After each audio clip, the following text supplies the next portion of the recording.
भारतीय नागरिक अब्दुल रहीम, जिन्होंने सऊदी अरब में एक हाई प्रोफाइल मामले में लगभग 2 दशक जेल में बिताए, जिसने भारतीय प्रवासी समुदाय का व्यापक ध्यान आकर्षित किया था, जेल से रिहा होने के बाद आखिरकार केरल लौट रहे हैं। कोड़िकोड जिले के रामनाथपुरम के मूल निवासी रहीम आज सऊदी अरब से भारत के लिए रवाना हुए, जिसमें उनके परिवार के लिए एक लंबे कानूनी और भावनात्मक संघर्ष का अंत हुआ। मौसम विज्ञान विभाग द्वारा जारी उपग्रह चित्र में उत्तरी और मध्य भारत के अधिकांश भाग में फैली एक विशाल बादल पट्टी दिखाई दे रही है। इनसेट 3DS मौसम उपग्रह से प्राप्त हालिया थर्मल इंफ्रारेड डाटा उपमहाद्वीप में वर्षा लाने वाली मौसम प्रणालियों के मजबूत विकास की ओर संकेत करता है। यह बादल पट्टी पाकिस्तान में आती हुई दिख रही है, जो पंजाब, हरियाणा, दिल्ली, उत्तर प्रदेश और मध्य भारत के कुछ हिस्सों सहित उत्तर पश्चिमी भारत के बड़े भाग को ढकते हुए दिख रही है। इस महीने की शुरुआत में अपने ससुराल में फांसी पर लटकी पाई गई त्विषा शर्मा की सास गिरिबाला सिंह को गुरुवार को भोपाल में सीबीआई ने गिरफ्तार कर लिया गया है। सीबीआई अधिकारी सुबह करीब 10:30 बजे गिरिबाल सिंह के आवास पर पहुंचे और उनसे कई घंटों तक पूछताछ करने के बाद करीब शाम को 5:10 बजे उन्हें औपचारिक रूप से गिरफ्तार कर लिया गया। आज की जांच के दौरान सीबीआई ने आवास पर एक उच्च तीव्रता वाले 3D कैमरे का उपयोग करते हुए विस्तृत फोरेंसिक जांच भी की। पाकिस्तानी आतंकवादी और लश्कर-ए-तैयबा के उप प्रमुख सैफुल्लाह कसूरी ने देश के सेना प्रमुख असीम मुनीर और प्रधानमंत्री शहबाज शरीफ को खुली धमकी दी है। उन्होंने सार्वजनिक रूप से चेतावनी दी है कि अमेरिका के आदेश पर इसराइल पर हमला करने की कोशिश कर रहे पाकिस्तान के अग्रिम प्रतिनिधि के नेतृत्व और शीर्ष सैन्य अधिकारियों को हत्या कर दिया जाएगा और बर्बाद कर दिया जाएगा। उन्होंने एक रैली को संबोधित करते हुए सीधे तौर पर जान से मारने की धमकी दी है।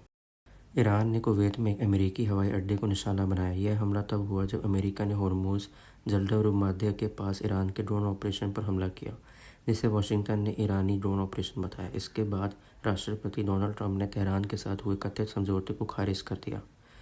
ये हमले सीमित थे, लेकिन इन्होंने अप्रैल की शुरुआत में लागू हुए नाजुक युद्ध विराम को 3 महीने से चल रहे उस युद्ध को समाप्त करने और महत्वपूर्ण समुद्री मार्गों को फिर से खोलने के लिए चल रही वार्ताओं और नाजुकता को उजागर किया। कर्नाटक की राजनीति में एक महत्वपूर्ण घटनाक्रम में मुख्यमंत्री सिद्धारमैया के इस्तीफा के बाद सत्तारूढ़ दल के अतिरिक्त गतिशीलता को लेकर चल रही संगठनात्मक चर्चाओं, नेतृत्व की अटकलों और राजनीतिक खींचतानों के बीच कर्नाटक कांग्रेस शनिवार को शाम 4 बजे बेंगलुरु में कांग्रेस विधायक दल की एक महत्वपूर्ण बैठक आयोजित करेगी। सिद्धरामैया ने गुरुवार को राज्यपाल में सचिव को अपना इस्तीफा भी सौंप दिया है। ईद से पहले का एक वीडियो सामने आया है, जिसमें ताजमहल परिसर में कथित कीर्तन का एक वीडियो वायरल हुआ रहा है। इंटरनेट पर वायरल ये वीडियो लगभग 1 मिनट 2 सेकंड का है, जिसमें कुछ पर्यटक मुख्य मकबरे के पास संगमरमर के फर्श पर बैठकर कीर्तन करते हुए दिखाई दे रहे हैं। वीडियो में भगवा और सफ़ेद वस्त्र पहने एक व्यक्ति दिखाई दे रहा है, जबकि महिलाएं और युवतियां उसके सामने बैठी हैं। अन्य पर्यटक भी आसपास घूमते हुए दिखाई दे रहे हैं। वीडियो में ताजमहल और यमुना से संबंधित जानकारी सुनाई दे रही है, जिससे यह अनुमान लगाया जा सकता है कि कोई गाइड वहां मौजूद पर्यटकों को जानकारी भी दे रहा है। कॉमेडियन सम रैना को पिछले साल अपने hit YouTube show India's got talent के सभी एपिसोड हटाने पड़े थे, क्योंकि शो विवादों में घिर गया था और ऑनलाइन भारी विरोध का सामना पड़ रहा था। हालांकि प्रशंसक एपिसोड के अचानक हटाए जाने से नाराज थे, लेकिन समय ने इस साल की शुरुआत में शो को दूसरे सीजन की वापसी की घोषणा करके सबको चौंका दिया है। अब कॉमेडियन ने एक और रोमांचक खबर साझा की है, जिससे शो की वापसी का बेसब्री से इंतजार कर रहे प्रशंसकों को उत्साह बढ़ गई है।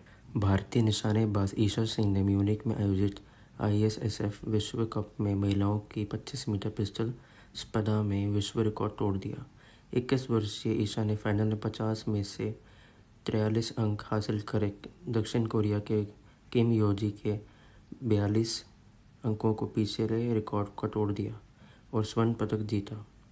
जर्मनी की निशानेबाज डोरेन वेनकलप 38 अंकों के साथ दूसरे स्थान पर रहीं।